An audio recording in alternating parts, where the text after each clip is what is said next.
Good evening class. Today I am going to discuss about the post conceptual methods. हम लोग अब तक contraceptive methods के अंदर जो है मेथड्स देख रहे थे। हम लोग ने hormonal method, intra uterine methods, barrier methods और सब देखा।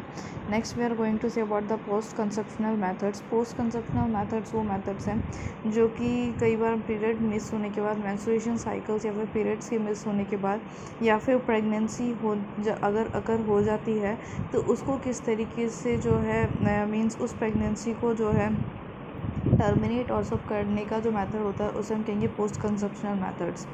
These methods which are used by the missed period and pregnancy may or may not have occurred। मतलब कि अगर प्रेगनेंसी होती है या नहीं होती है, मीन्स पीरियड मिस होने के बाद जो है हमें लगता है कि मे बी फीमेल जो है प्रेग्नेंट हो सकती है, तो उस टाइम पे जो मेथड्स को अप्लाई किया जाता है जिससे कि जो है मेंस्ट्रुएशन साइकिल्स वापस से रेगुलेट हो सके, और अगर प्रेगनेंसी अगर हो गई है तो उसे टर्मिनेट करने का जो मेथड होता है उसे हम कहेंगे post conceptional method. Post conceptional methods के अंदर फर्स्ट मेथड जो आता है उसमें आता है मेंस्ट्रुअल रेगुलेशन।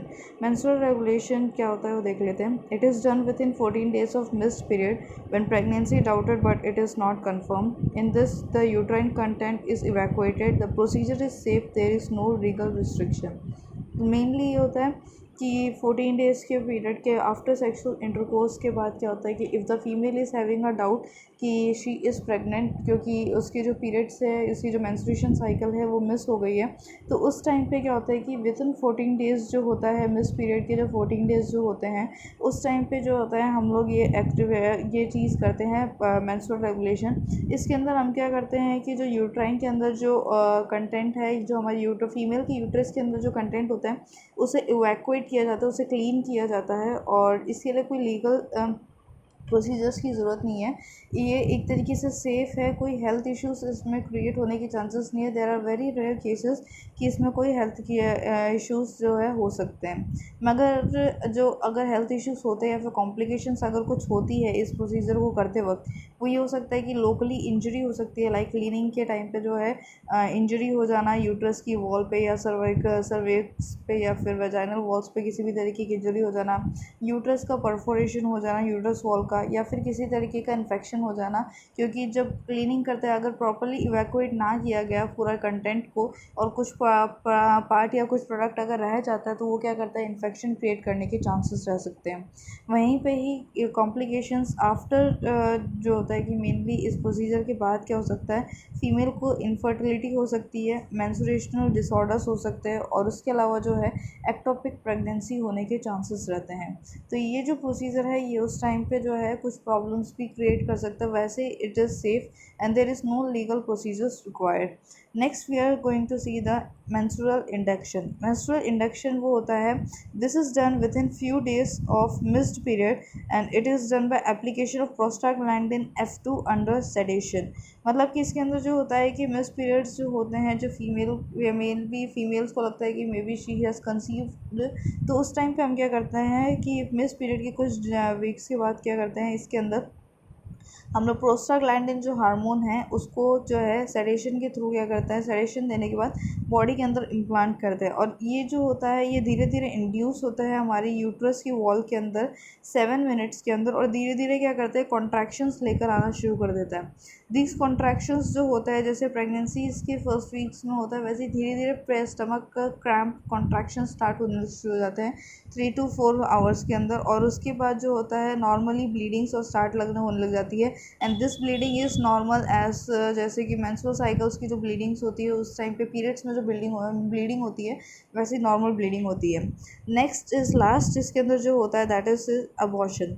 अबॉर्शन जो होता है refers to the termination of pregnancy का टर्मिनेट करना before the foetus is able to viable, या फिर जो है फीटस जो है सर्वाइव करने के मोड में होने से पहले जो है फीटस को जो टर्मिनेट या फिर प्रेगनेंसी को जो टर्मिनेट किया जाता है उसे हम अबॉर्शन कहते हैं। This is done in 28 weeks of pregnancy, जिसके अंदर फीटस का वेट जो होता है 1000 ग्राम्स होता है। और फिर इसके अंदर जो एबॉर्शन होता है या तो स्पॉन्टेनियस होता है या फिर इंड्यूस्ड होता है। और ये जो एबॉर्शन जो होता है इसके अंदर it is under the MTP act. Abortion अगर हम लोग करते हैं 28 वीक्स के अंदर भी तो इतना ये सब जो होता है MTP act, medical termination of pregnancy जो होती है उस एक्ट के अकॉर्डिंग ही किया जाता है, उस एक्ट के अलावा नहीं किया जाता। And it is having a legal procedure. Abortions के लिए लीगल प्रोसीजर्स की ज़रूरत होती है और लीगल प्रोसीजर्स होता है तभी ये जो है एबॉर्शन कंडक्ट किया जाता है। Next we are going to see the termination methods, या फिर हम लोग कह सकते हैं कि परमानेंट मेथड्स जो है वो देख सकते हैं। तो परमानेंट मेथड्स के अंदर जो मेनली जो होता है टर्मिनेशन मेथड के अंदर that is the sterilisation. Sterilisation का मतलब एक सर्जिकल प्रोसीजर है जिसके अंदर हम लोग जो है सर्जिकल प्रोसीजर किया जाता है जिस मेल या फीमेल दोनों में से किसी एक की लिए करा जा सकता है। इट्स नॉट कि दोनों पार्टनर्स को करवाना ज़रूरी है।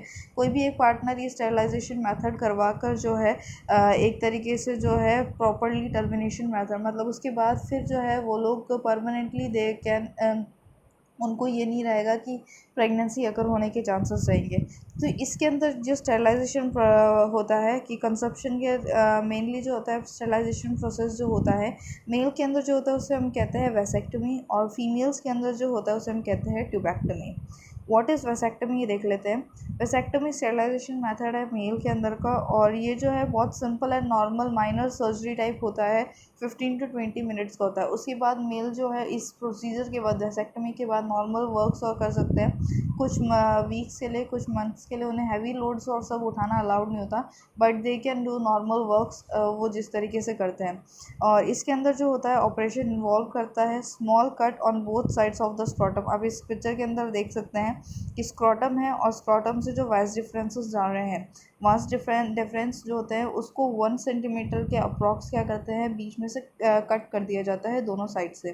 जो दोनों स्क्रॉटम है उन दोनों को कट कर कर हम क्या करते हैं अलग कर देते हैं, फोल्ड बैक करते हैं इन ट्यूबिंग्स को और उसके बाद उन ट्यूबिंग्स को हम क्या कर देते हैं सूचर अप कर देते हैं। सूचर अप कर देते हैं जिससे कि ये ट्यूबिंग्स वापस से ओपन अप ना हो सकें। तो ये आप देख सकते हैं किस तरीके से किया हुआ है, दोनों स्क्रॉटम्स के दोनों साइड्स में कट कर कर उन दोनों वाइस डिफरेंसेस को फोल्ड बैक कर कर सूचर किया हुआ है। ये जो ऑपरेशन होता है वो कोई सेक्सुअल कैरेक्टरिस्टिक्स को या फिर जो है सेक्स लाइफ को किसी भी तरीके से अफेक्ट नहीं करता। इसके अंदर नॉर्मल बॉडी के अंदर जो है स्पर्म्स और सब प्रोड्यूस होते हैं मगर ये जो है इजैकुलेट नहीं होते हैं सीमेंस के फॉर्म में।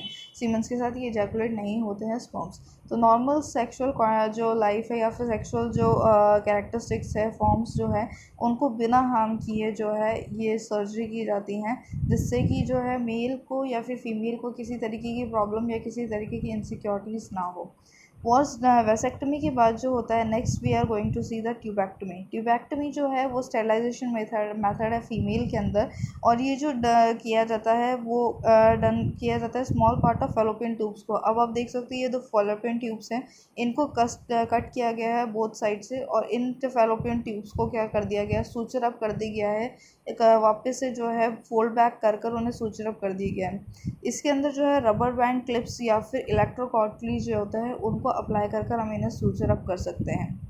ऑपरेशन जो होता है ये जो मेनली फैलोपियन ट्यूब का जो है मींस ट्यूबैक्टमी जो किया जाता है वो एब्डोमिनल के थ्रू भी किया जाता है और वेजाइना के थ्रू भी किया जाता है। आजकल मेनली जो है लैप्रोस्कोपिक जो है ट्यूबैक्टमी की जाती है तो मेनली वो ज़्यादा कंफर्टेबल होता है तो लैप्रोस्कोपिक ट्यूबैक्टमी की जाती है, मिनी लैप्रोटमी भी होती है।